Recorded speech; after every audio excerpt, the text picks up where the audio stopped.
Well, good afternoon, Carl. Greetings, Michael Kitces. How are you? I'm doing well. How are you? I'm good. Yeah, things are super good. Super We're good. we're a little way into the new year. Like, what are you working on now? Oh, I mean, just right now the thing on top of my mind is skiing. Just Well, because we being the have winter so much season while you're snow. in Utah, that seems oddly appropriate. Yeah, so much snow. So much snow here. So yeah, no, that's good. And obviously anytime you're at the beginning of the year, early in the year, you start to think really carefully about, like what are you doing with your life? You know what I mean? Like what is your work? Who are you? What does it mean? Hmm. It's such a cool time of the year. And I know we can do this any time of the year, but there's just something in the air about thinking about like what are you doing with your life? And I love that. So I've been thinking a lot about that. I have no answers, of course, but I've been thinking a lot about it. Well, I mean, just to a large extent, it reminds me of just like the annual strategic planning process, or like, okay, what are we going to do this year? Where are we going to focus ourselves? Yeah. Yeah, we did it. We did an office hours for Kitces back in December around that theme as well, of just like, what's your strategic planning process? How do you try to set your strategic plan for your business or for yourself, setting your new goals. And it struck me like we had an interesting thread of conversation that came up for a while in the office hours that was essentially like, how do you figure out what your strategic thing should be? Because to be fair, I Mm. feel like there's, strategic planning often gets talked about by people who have a lot of strategic visions. And the answer is like, yeah, I have like a never ending flow of ideas with my head. Like I just have to pick the thing we're going after. And like, that's their version of strategic planning. But it was a powerful reminder that just for some of us, like that's not how we're wired. We don't necessarily have that flow of like, here's the new cool things to do. Like just figuring out like, well, what do I do? It's like a crowded space and I feel a lot of competition and like it's harder to get clients and just this is a challenging environment. Like, what do I do? Like, where do I get ideas? Mm-hmm. I think is a really interesting theme. Version of this came up last year. We did the episode a little ways back where I talked about like the big rocks and the pebbles and the sand, and like put the important things in the jar of time first, so that you make sure you get them done, and then let the rest of your life form around them. And it's another version of like focus on the big things first, but it also presumes that you know what the big things to Right. focus on are, which is Right. not always the case. Like we got some feedback for that episode as well. It's like, so how do I figure out what my big rock should be? So I thought it would be interesting to kind of follow that theme a little. I know like we're a little bit biased because you and I are both people who have a lot of ideas, so it maybe comes and flows a little bit easier, more natural for us. But for those who maybe are struggling with like, I don't know what my big idea is. Like I don't know what my thing is or should be. Like how do you spark those ideas, that inspiration? Like what do you do? Where do you go? How do you find those ideas? Yeah, it's such a great question. It's one of my favorite subjects. Because there's so like there's there's so much to think about in terms of and there's so much I wish I had known, you know, 15, 20, even 10 years ago. I wish I'd known more of this around, the process of, I think of this just as like, how do I create something? And in order to create something, I've got to know what the thing is I want to create. And so I'll just walk you quickly through like the framework, and I won't Okay. elaborate a lot. And then we can talk about, you can tell me where you want to dive in, and then we'll talk about how you think about it as well. Okay. I just think of it in a couple steps. So, and it's really interesting to me how sometimes we over underemphasize different pieces of it. But I first think of it as like, look, there's got to be some process, at least in my mind. There's a process of gathering information, right? And Okay. and you could say that, like, talk to lots of people, read lots of books, have lots of conversations, sort of bounce around. And that's like the classic That's why people talk about coffee shops, and that's why we had the whole, historically we had things like salons, right? Like where you would get salon conversations, right? Where you get together, mastermind groups, like all of that is around, and Stephen Johnson's done some really interesting work around this. Like all of that is around, ideas bouncing around, like two ideas hitting each other and something interesting coming out of that. Yeah. So I think that's like an important part. And I've actually sketched this out. That should not surprise anybody, but like I think of it as that first piece, just sort of this idea of just exploration, however you do that. And I think conversations is a really easy way: reading, consuming, absorbing, right? And then I feel like there's like this little bit of shift where you start to say, okay, here's a bunch of ideas. Here's 2 or 3 that resonate with me. And I think that shift to me, I wish I had known that more of that could come from intuition and how I felt, like that you could feel your way into that instead of just, and this is out, please don't get me wrong, I'm talking about after doing the analytical work, right? I've sort of been exposed to a bunch of ideas. I've made a list of some of them. There's an interesting process of narrowing that down where I say to myself, like, well, geez, what feels good? And to me, that involves the opposite, like quiet time. Thought, to me, it's really important that it's outside. That may just be a personal thing, but I do think there's some evidence behind time outside helps with that clarity process. But whatever it is, quiet time, like introspective, like the opposite of what we were doing earlier. And then it still feels, but that's still part of the messy middle. Like I still think of that as like, and one comparison I always make is in that early stage of the creative process, if you will, like the strategic process, the what am I working on, the big rocks, whatever we want to call it. We don't have to call it creative because then that causes so many problems for so many people. So we'll skip the word creative. But in this early stage of exploration, it will feel messy. Like, and one example I always point to is if you're just doing something as simple as buying new running shoes. Like, have you ever read the reviews on Amazon? Like, and when you're done reading the reviews, do you feel more or less clear? Well, usually less. I feel like that's part of the challenge around this. Like, yeah, I'm not sure what I like. I'm not sure where the ideas come from, and then if I do, I don't know how to pick amongst them. Yeah, because so maybe I'm not as visionary. Say like, well, I see this is where the world is going, so I'm going that way. It's like, no, I'm really not sure. Like that's why I'm trying to figure out these answers, but I don't know the answer. If I knew the answer, I wouldn't be looking for an answer. Yeah, I think step one is study it out, like research it, and all of that can like, and I want to hear like conversations, exploration, reading reviews, pros and cons lists, like all of that stuff that we all know how to do. And that may land you with a pile of things like, oh, I could do this, or I could do this, or I could do this. And then I think, and that's going to feel really confusing. I used to think the confusion was a sign I was doing something wrong. I'm now really convinced it's a sign I'm on the right track of like, there's angst. I'm not getting there. What is it? It's nuance. It's confusing. That's the messy middle. And then there's a step. I just think there's this step where you have to just go. My wife would say, do your sun salutations, right? Like get quiet and say, of this list, what feel like they're all good ideas. Like here's 3 things I could do next year. I want to start a podcast. I want to start a weekly newsletter. If we're just thinking about marketing ideas, I want to focus on a new niche, like whatever. There's 3 good ideas. They all seem to be good. And we have to let go of the idea that we can know which one's right, because you can't, like, you don't know, like that's part of the problem with the future. And then I just think we stop and say, what feels right? And then this is the last step in the process for me. And then we'll dissect and talk. And I love to implement the law of negative consent. That's what I call it. The law of negative consent. Okay. What's the law of negative consent? I've never been able, I have friends who feel like they can get like, I should go in this direction, right? Like they feel like they get inspiration or a real clear signal from the universe or even from God, right? Like I've never been able to get that. What I can get, so I've reversed that. I've said, all right, I got this list. done all this study, exploration, confusing.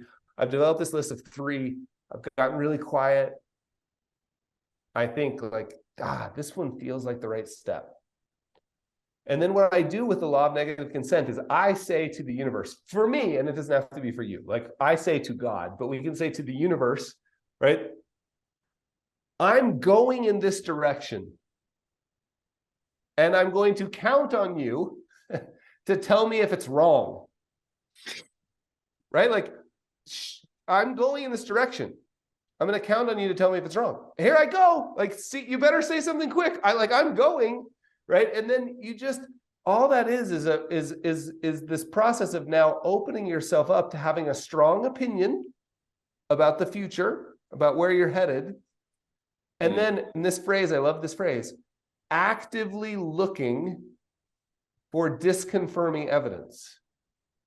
Right? And this disconfirming evidence could come in a bunch of different things, but actively looking like, some information shows up where you're like, I guess that wasn't exactly right, and I'm going to course correct. It's very similar to the job we do with clients in terms of planning. So let me just recap, right?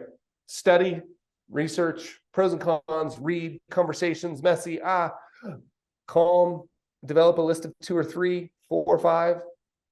Another round of study, calm, I'm going to go this direction. And then I think it's action and counting on evidence to show up to help you know where you're wrong. That's how I do it. Interesting. What are you going to do with that? Well, it reminds me of our prior episodes of, along these lines, right? That just our different styles, like I need to study the bejesus out of it before I take my first step. You like to take your first step and then find your path as you go. Right. Like wonderful variability of human beings. Like we can come at it very differently and get to their place. So I guess it's like similar in that vein, like, yeah, law of negative consent sounds neat. And like, yeah, I can't possibly just start going in a direction then wait to like for the powers that be to tell me that's wrong. Like, no, there need to be spreadsheets that have mathematically analyzed the likelihood of this in all possible ways before I pull really again just my style to it. I'm super curious about that. Do you really think that I'd almost be curious to like pick a specific thing like that you've done and break it down, but maybe that would take too long. Do you really feel like you're certain before you start taking action? No, I basically never. Okay, good. But I take really calculated guesses. Yeah. Like very calculated upside, downside, opportunity, risks. So let me frame that a little bit for just my process of what this looks like. I'm going to try to follow sort of the framework that you'd said, because we do have some similarities. So I guess at least my version of where and how it gets translated to action is a little bit different. So I do agree, like it starts with what's your process for gathering information, for gathering ideas? And yeah, like to me at the most basic level, it like new ideas come from outside the world that you live in today. Like you won't get new ideas doing the same things the same way. And so like what that means a little bit more directly in practice, Cody Garrett had made this great comment on our office hours around this theme that he had said, if you feel like you don't have enough ideas, it's probably because you're not having enough conversations. You're not talking enough to other people. And I, like when I get a lot of questions of, Michael, like how have you found like all the different business ideas and the things that you've done in the advisor space? It's like, how did I end up making more businesses than most people? Yes, a little bit of it is the peculiar idiosyncrasies of my ADHD. But that aside, like it's because I talk to more people. Yeah. Because I put myself into a role where I was going to conferences a lot, in part because I was speaking at them. But the business of being in conferences made me in the business of spending 10 plus years of going to event after event after event, week after week after week. And in part, that was the job I was getting paid for a while, but that also became the conversation laboratory breeding ground that, yeah, when I go to a conference every week of the year and talk to advisors every week of the year, and I do that for a whole bunch of years, like a lot of ideas start popping out. And I recognize to some extent, like not all of us are in the position to, well, like to go to conferences as that much, but the essence is still the same. Like you used to have a label this Carl around like doing what you can to increase your surface area, to be out there more so that there are more opportunities, more chances for opportunities to whack into you. Right. So right.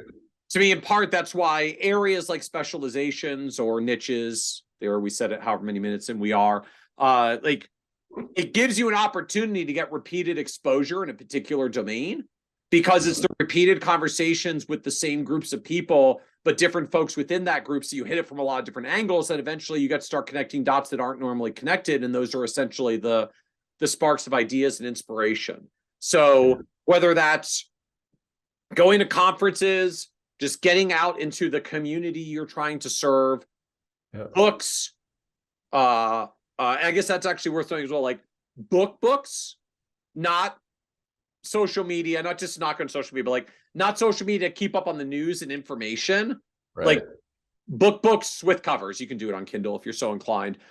Josh Brown had a great post about this on his Reform Broker blog, it's like 3 or 4 years ago, where he did a big discussion that essentially like he was going to read less news and fewer blogs and read more books. And had really inspired me in a similar direction. So I made a conscious shift a few years ago of just like less news, more books, and not just for the whole dynamic of like news. It's a little depressing from time to time, but just like books tend to have much more packaged, concrete ideas that we can take action on, or that we can do something with, that really spark new ideas. And like, it's not rocket science, just like go find best business books, best nonfiction-y books. Like just if you're looking for business ideas, there are lots of classic business books. You don't have to find the next new amazing, unique thing that no one's read. Find the same thing that everybody else has read that they think is amazing. There's a reason why. And I found this, I've gone back to read like classic business books of like, oh yeah, this actually connects some really helpful dots for me that I hadn't really thought about before. So gathering information to me, but to me, that's a very conscious effort of going to conferences, going to gathering places where you can talk to people in the community you're serving, reading books, not news, like books. So, you know, like read one a quarter, read one a month. You don't have to do the whole, like I read a book a day, like hardcore crazy reader folks. No offense to them if you're that person. Like just, you know, get through a couple of books in the next year. Get out to a conference or two in the next year. Just increase your surface area so that some ideas can whack into you. Can I just mention one thing here? Don't lose where you are. But tactically, I think for this specific audience, like you want to know, if you want to know great strategic focus for the next year, particularly around growing your impact with a specific subset of humans, we'll call them clients. The single best thing you could do is have 10 conversations where you ask them. Yeah. Like just call and say, I'm thinking about the strategic direction of our firm this next year. And it helps if you have a specialization or a niche. And I wondered what you thought about this. Could I take you to coffee and ask you a few questions, right? Like just if you did that 10 times, you will know the strategic direction for that quote unquote niche. Sorry, I'm using it in air quotes as if we say it in quotes, it doesn't count that we said it.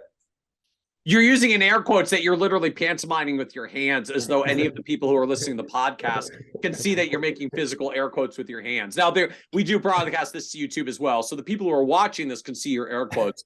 The people who are listening are like hearing us talk about you air quoting with your hands. I just air quoted niche for all those people listening. Niche. All right, no, don't start. Don't start. Okay, go back to where you were. So the most powerful thing to me, actually, that you highlighted in that discussion is if you're having a lot of those conversations, you're reading some of the books, and you're you're getting different ideas, you're getting conflicting ideas, you're feeling like more confused because you're getting a lot of different things and they don't line up with each other. I think you have a great, like, just a fantastic point, Carl. Like, that means you're heading in the right direction.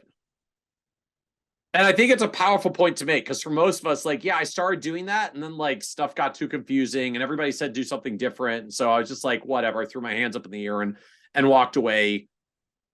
When you're reaching that point where it's getting confusing, to me, like that means you're heading in the right direction. Like, I think it's a really powerful point that you made, Carl, because, like, look, if it was straightforward and there was just one concrete answer that would work for everyone, well, frankly, like, we would just publish an article on Kitces about that and everybody would do that. And then you wouldn't even need to write an article about it, because it would be what everybody do. And it would just be accepted in knowledge, wisdom, and would be what we all do. The fact that we're trying to do something different, unique, like something that advances our business that may be different than what other people do, like, there won't be a single standard answer playbook that's universally good for everyone. If you feel like some of the information is conflicting, to me, that means you're actually getting deep enough that you're starting to see some of the nuances and complexity and opportunities. And that's okay. It just means you haven't found the thing yet. Have another 10 conversations. Read another book. Like, go further down this road. There are people that spend 2, 3, 5, 10 years finding the strategic thing that then ultimately becomes what they build on for the rest of their lives and careers. So if you're feeling the confusion, I mean, just, it's such a powerful point. You're on the right track. It means you just have to keep going with more conversations, more books, more surface area opportunities, until you find some dots start connecting, right? As you said, like, there's a few things that start resonating. Like, I don't know if it's right, but it just is kind of clicking for me that, like, I think one of these 2 or 3 things might work. Then, I mean, when you get there, you're on to the next step, or at least you're getting in the next step. And the next step to me is still not you do it, at least for me. You're like law of negative consent, so you might jump in faster. To me, like, I'm not there yet. Then I'm in the, okay, this is getting a little bit more concrete. Like, I got 2 or 3 ideas. Now I need to vet this further. And vetting it changes a little bit, because ideas just come from conversations with people and reading stuff in mass. Like, the more interactions I can have, the more opportunities I might come across a thing that, like, strikes my fancy. That's like an increase your surface area phenomenon. When you get to the vetting, like, okay, which of these am I actually going to do? And is this a fully formed idea? This is about going small focus conversation. So for me, this is like study group. I've had a study group I've been in for more than 15 years now. For a lot of my early career, when I was really starting to build stuff, like, bring it to them. Here's the thing I'm thinking about. Am I crazy? Like, someone gut check me on this about whether I'm smoking something or if this is reasonable.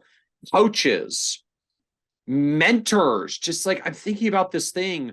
I trust you and you know me well. Like, we're getting specific. Like, could I do this? Is this a good direction? Like, what am I not thinking about? What might blindside me around this? So the ideas come from the surface area. The vetting comes from focus with people you can have more intimate conversations with, because the fundamental thing you need in the vetting stage, you need someone who can call BS on you if it's BS. And, like, we need a certain level of friend, confidant, colleague, mentor, coach person to be able to do that, right? If you have the conversation with a light stranger, they may throw an idea or 2 out there, or they may post something at it. But, like, no one gives you hard feedback.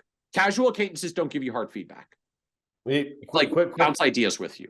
Quick word of caution too. I think we're actually on the same page, by the way. I think of all of this as the studied out, messy process. Like, at some point, the ideas that fall out of this process. So yes, a couple of ideas, go talk to people. 2 things I want to just quickly comment. Don't lose your spot. New and novel work. Anytime you're doing new and novel work, it's going to be scary, right? There's no path.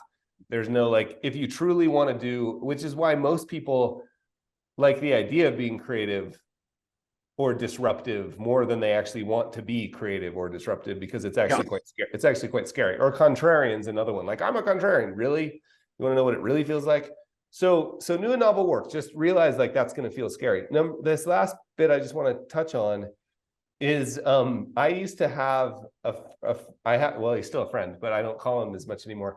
His name is his name is Jason. I have lots of friends named Jason. If any of you listen to this, please, it's not you.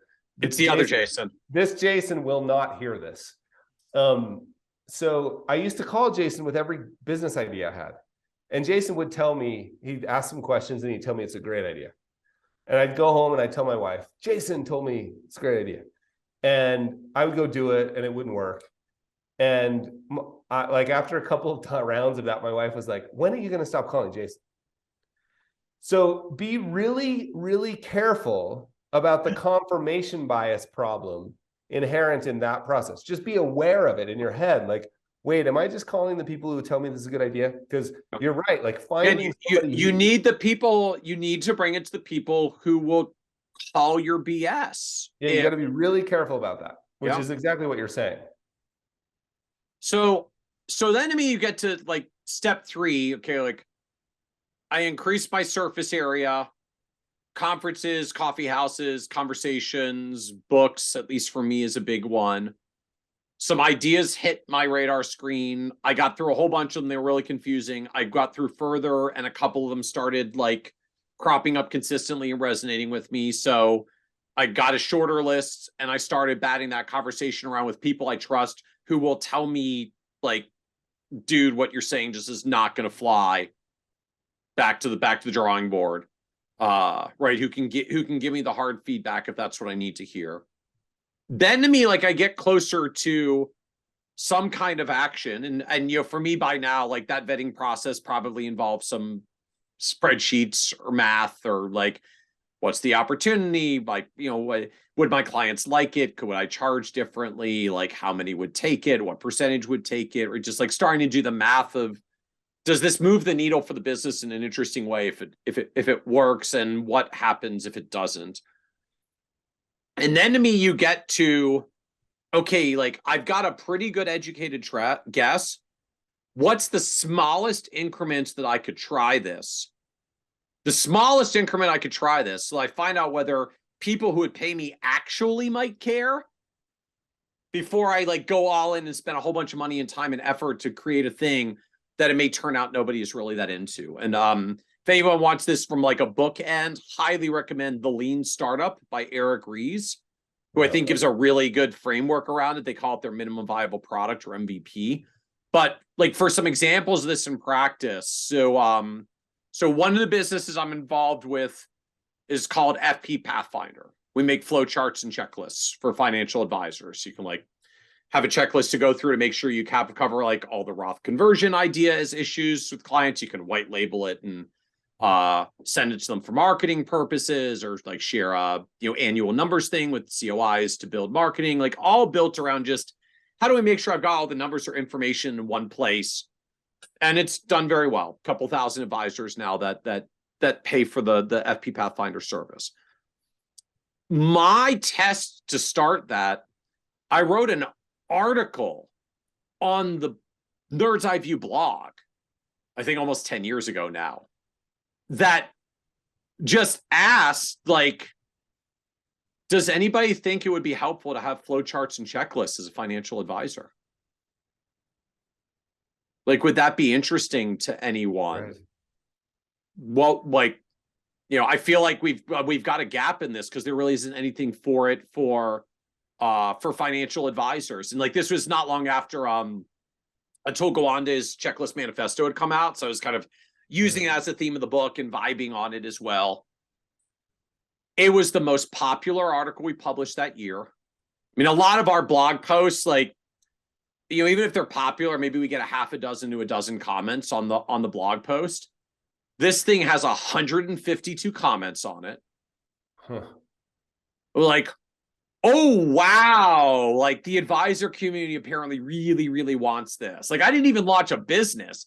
I just wrote an article that said, does anybody else feel like checklists are missing in our lives as financial planners? And when a whole bunch of people showed up from our advisor community, it's like, yes, like, I want a checklist too. Like, this would be so helpful to have more checklists. Can we make more checklists and flowcharts? Then we went and made a business for it. So like, I knew it was going to do well. because we floated the idea and put something out there before we ever went through the process of like build a business, stand up an entity, make the initial thing, build the whole website, right? Like just all the stuff that it takes to launch something new. Like it started with, right, surface area, talking to advisors, reading books. A lot of that started with checklist manifesto, but then it was like conversations at conferences. Like, I've been thinking about this thing. Does anybody else feel like this is a gap? I got a lot of that feedback. So it got interesting. Then I brought it to my study group that I had at the time and talked to one or two mentors that I had at a time. Like, I've been thinking about this thing. Like, am I crazy? Like, would people pay for this if we just made them like nice and packaged, or let them white label it all with their own firm's name? Like, would people pay for this? And got some positive feedback. So like, okay, what's the smallest test I can do to figure out whether people would likely care? Like actually be willing to pay money. Let's put an article out about it and see if anybody shows up for that. Yeah, totally. And after all that, we finally got around to launching a business. And the first version of that wasn't even the like, you can white label it and embed it in your CRM and all that. We do that now. That came years later. It's just like, we made a flow chart so clients can figure out whether they should do a traditional or a Roth contribution. And you could walk through the little flowchart diagram with the clients in a meeting. So it would enrich a client conversation. Yeah. That's what we launched with, like half a dozen flowcharts like that. Yeah. Just that. And when people showed up for that and a lot of advisors started buying, it was like, well, okay, then we'll roll out the white label option, and then we'll roll out the version that's embedded in the CRM. And we added all the pieces to it that came over literally the span of, I guess, almost 4 years now that Pathfinder has been in business. But it was an incremental process. And even relative to where the business is today, like that article that we wrote on the website to see if that would be a viable idea, like I went and looked it up. That came out 10 years ago. It was published in 2013. And the business didn't even launch until 2018. So it took 5 years from vetting the idea before it turned into a business. And that was probably a year or two of talking to people at conferences before it even got that far.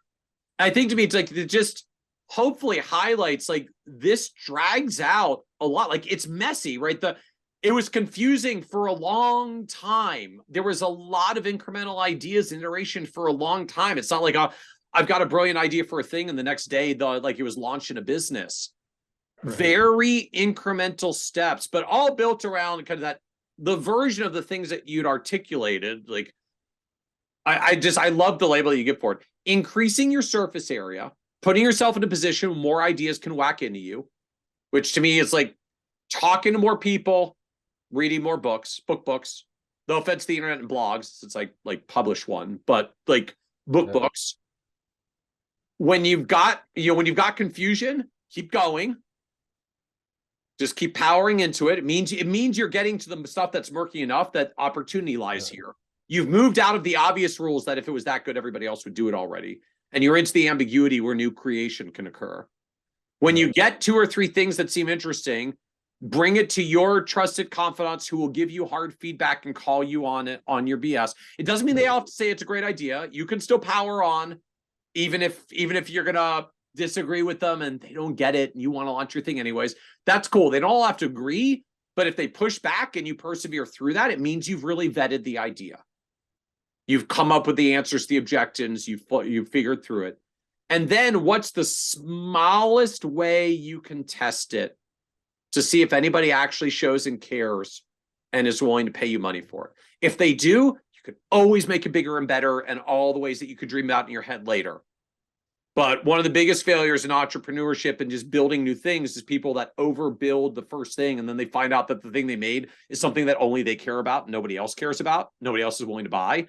So how quickly can you put something into the world to figure out whether any of your clients or any of your prospects care? If they show up and want it, go all in. Like now it's time to go all in. And that last bit, Michael, that's the second biggest mistake in entrepreneurship. The first biggest mistake is thinking you have to think it all the way through forever, so you never actually show it to the world, right? So I love that idea. Like, if you're scared to launch the idea, make it smaller. Yeah. And that's what I would like, make it a micro action, because micro actions are micro scary. Yep. So I think we're in the exact same, like I remember talking to a friend that wanted to start a restaurant, and I'm like, have you ever cooked for anyone before? Like, well, no, I'm trying to get a loan to open the, it's $500,000. I'm like, what if you invited people over to your house for free, 8 people this month, and next month you invited those same 8 people to invite other people for $20? Like, would anybody pay for your food? Right? How small can we make it before you take out a $500,000 loan? I love that. Right? Like, how small can we make it? What can we run an ad? Like, I remember Tim Ferriss was the one that introduced me to this. Like, he used to run Google AdWords against his title of his books. And it didn't even exist. It was just like when you clicked on it, it took you to a landing page. Right? But he would just see so like if he was thinking about publishing a book on blank. So he would buy Google AdWords on the thing before there was any book to see if people were searching for it and would click on it. And if they did, they would get a page that says, someday I might write a book about this. Thanks for clicking. Like blank version 1, blank version 2, blank version 3. Like, he'd run an A/B test against those.